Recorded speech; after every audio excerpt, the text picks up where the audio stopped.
Welcome back to Dive Twang. I'm Dave. We've got 12 bar blues here today. I just threw down a little track in A. You could do the same thing. You could choose your own tempo. And another thing that would be fun for everybody is you can get on YouTube and find all kinds of cool backing tracks for blues and different styles and tempos and keys. Um, and practice this stuff over those too. And they'll be a lot fancier than the one that I'm using here today.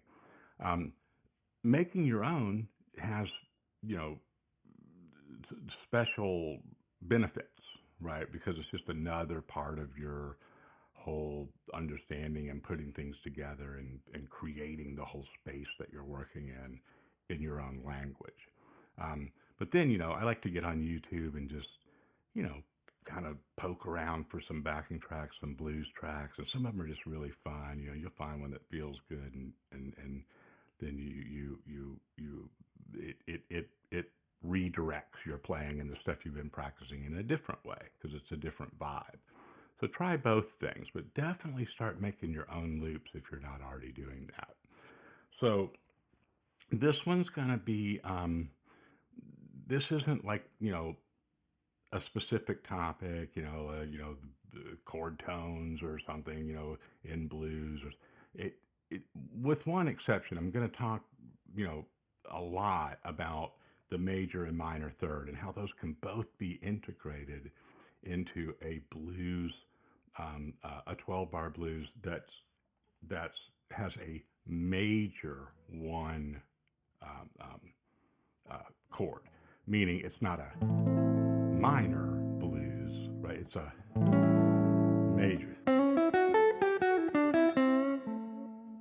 Now, just that little example right there is I started off by rolling right into this major third of the A. Okay, so the backing track's in A, so our chords will be, and then our 4 chord will be D7, right? And then our turnaround, our 5 chord will be D7. Okay, so that addressing that right from the get-go with that major third is just a nice strong emphasis of that chord. So it is that some of this business is chord tones to be exact, but stay in a real open free head space when you're doing this, right? We're not going to have to switch them just at prescribed times. But the first kind of guideline here is, let's turn this on, is on that one chord. Really, anytime that there's an A in the progression, you want to include that. So there's our, we'll wait for it to come around.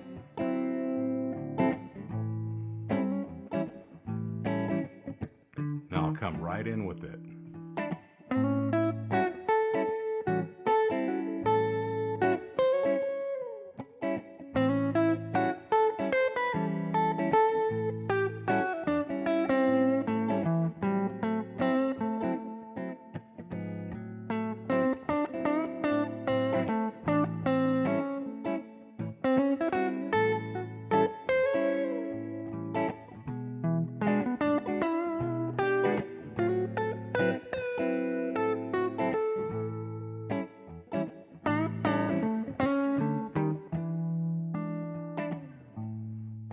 Okay, so I'm going to make these examples today, kind of easy going paces like that. So, if you're not, you know, copying them, note for note, that's okay. In fact, it'd probably be better, but just take to not spend as much time on that, but just to kind of take mental notes like, oh, I see what's going on there. Played that, that included that major third over that A, but when it went to the D7, kind of switched to more of a.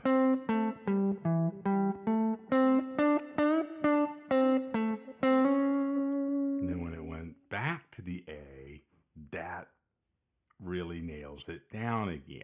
Okay. So that being said, let's look at it like this.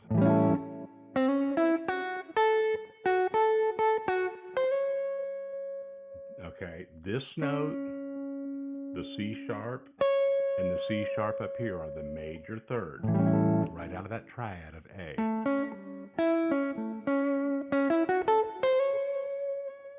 Okay, and you can kind of slide in there. You could bend it. Same thing up here. All right, see how rich that is? And really exaggerate that, you know, even just make a loop of just like an A7 and really, kind of work out on that and make sure that you're featuring that. Now, and you can still play the minor pentatonic, meaning, the straight up blues scale over that one chord, the A7 as well. Okay, so let's say we mix them up here a little bit, just over that uh, four measures of that one chord. Now we just went up to the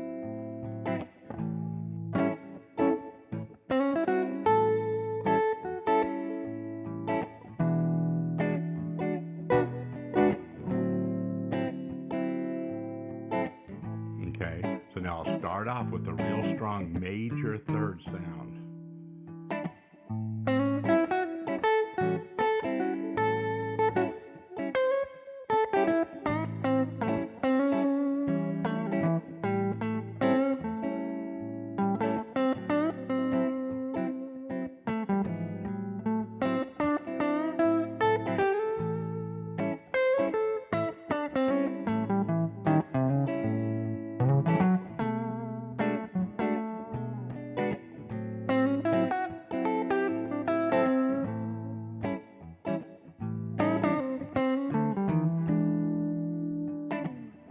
Okay. Now, see how the rules seem a little blurry right there. So that's good. Don't try to, wait a minute. That's conflicting with what I thought you said a few minutes ago. It's if it is, it's just another example of how your ear will accept both of those, the minor third or the major third over that one chord. So when I go up, I might go up at the beginning and right back.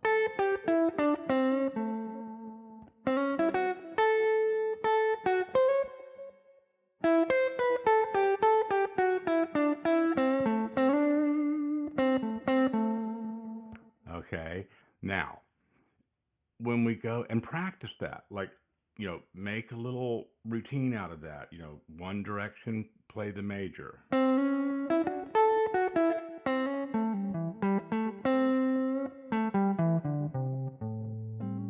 I went down, I played to the minor third, the C, not the C sharp. That's the same note as that. So that's that blues scale.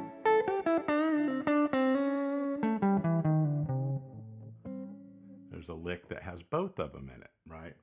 Now, when it goes to that four chord, this is something that'll pay off for you right away. Is feature the minor third of the A. So the note is C. Also happens to be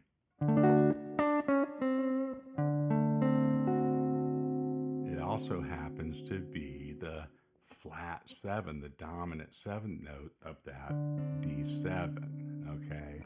So this is one thing that you can do that really gives your blues sound some immediate definition of going through the progression rather than just kind of all blues scale all the time, right? And let's hear a little example of that. Oh, good. There's the turnaround. So I'm really exaggerating these, but this is how you want to do it at first.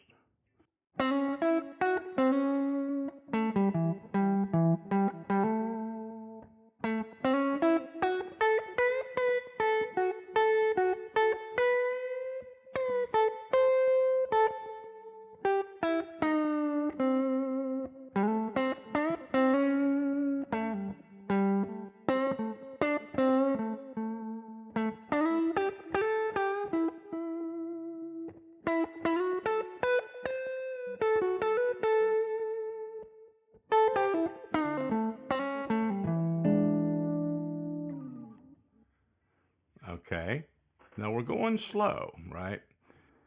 In that intro today, I've moved around a little bit more, but I still tried to keep it really even, right? So you're going to be, doing a lot more expressive things in the bends and the syncopations and just, after a while, really let yourself go. But stay in that kind of, little bit slower lane at first with this and really let your ear, adjust to that difference between that major third and that minor third. Now, so far we've got over the one chord, both of those thirds work well. And you can kind of start to create your own bit of a hybrid type of scale playing there, right? If I go,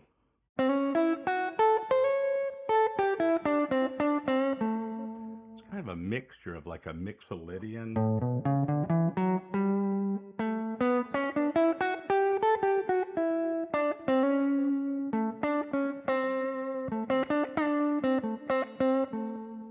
and a blues scale.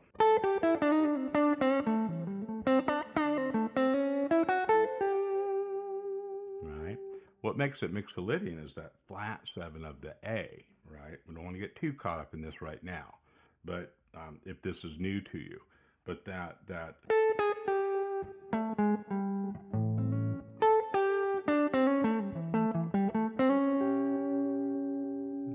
bluesy, right?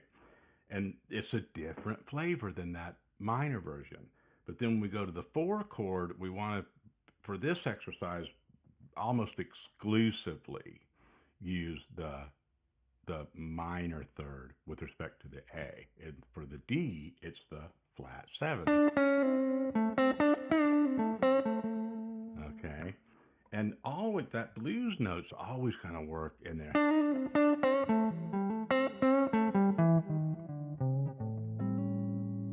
One question I get a lot is like, well, what about the 5 and the 4? Like, what do I do over the E, right?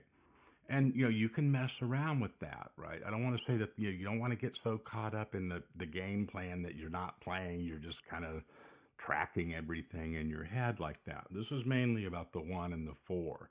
But I like to use a lot of two things: either the blues scale, the minor pentatonic version more, over the 5 and the 4, or I like to kind of trace them out a little bit.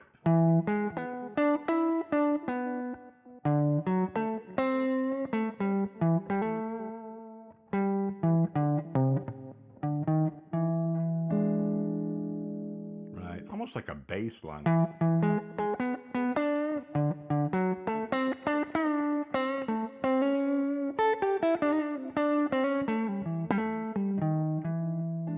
But see, I snuck a few when it went back to that A in measure. What measure is that? Like the last couple of measures right there before it jumps up to that E at the very end, in a blues pattern, the 5. When it went back to that, I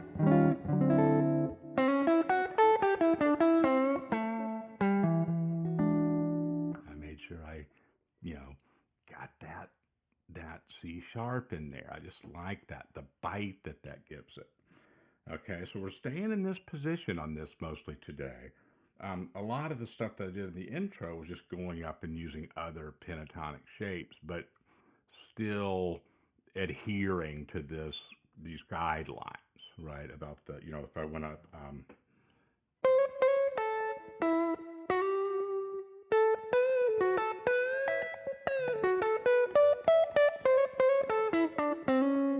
that that's the C sharp, right? Then if over the D, that's the C natural. So this is okay. So another thing that's nice is a little bit of tracing of the chords, not just straight up arpeggios. That gets a little, pedestrian pretty quick. But one thing I like to do is start sometimes on the third when it goes to this 4 chord, rather than just on the root of the D, like say.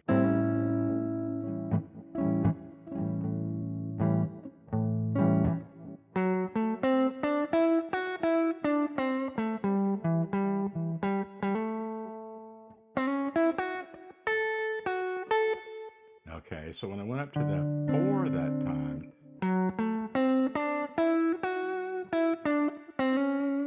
that's going back to the, and see how it didn't go up and just play that note here that's strictly minor pentatonic, right? I went to this, that note.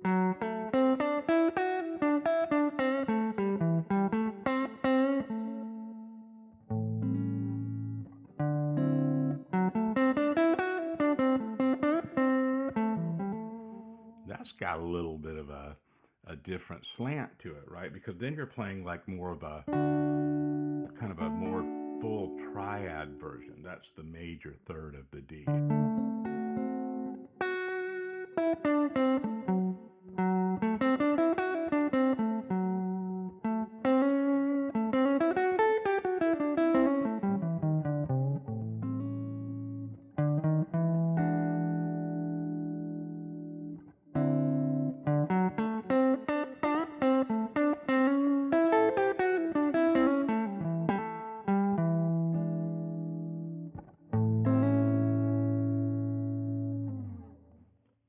Okay.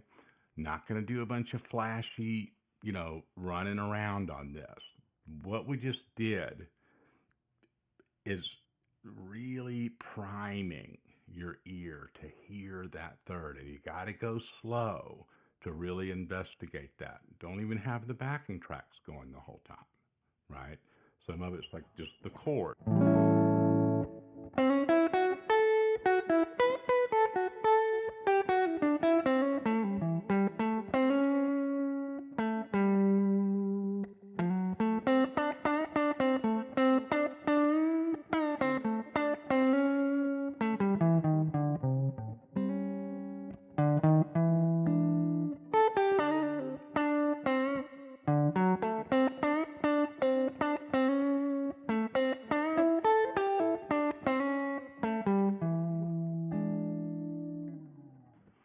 See, it maybe didn't even hold the chords the exact appropriate amount of time, right? I just held them long enough to do what I needed to do to investigate it, to hear it, and then change it. Okay? It's really important to give yourself space and a sort of a you know, a the freedom and to be able to take as long as you want to, you know, access each thing that your ear's looking for and then change it, right? That's really an important element of practicing. Then when you put the track on, then it's more of a peak performance thing, right? You're challenged to kind of keep up with it, and maybe you get off a little bit and you wait for it to come around, and you kind of fix it up as you go around the progression over and over. But before that, you really have to slow everything down and kind of disassemble it to really experience it and let your ear really understand it. And then your hand will follow. This comes first. Appreciate all of you. If you haven't heard from me and you just signed up recently, I think I've reached out to just about everybody. It's kind of hard sometimes to get in there and see exactly, who I've talked to and who I haven't. I just really appreciate the support. Hope you're enjoying all the content here and on YouTube. I'll see you next time.